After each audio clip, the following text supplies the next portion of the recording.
కుదిరితే పరిగెత్తు, లేకపోతే నడువు, అదీ చేతకాకపోతే పాకుతూ పో. అంతేకాని ఒకే చోట అలా కదలకుండా ఉండిపోకు. ఉద్యోగం రాలేదని, వ్యాపారం దెబ్బతినిందని, స్నేహితుడొకడు మోసం చేశాడని, ప్రేమించిన వాళ్ళు వదిలి వెళ్లిపోయారని అలాగే ఉండిపోతే ఎలా?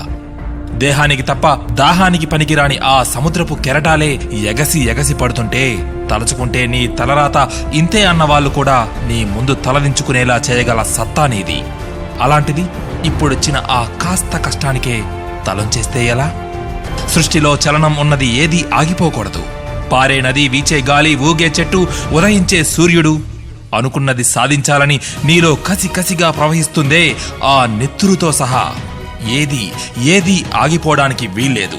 లే, బయలుదేరు. నిన్ను కదలనివ్వకుండా చేసిన ఆ మానసిక బాధల సంఖ్యలను తెంచేసుకో.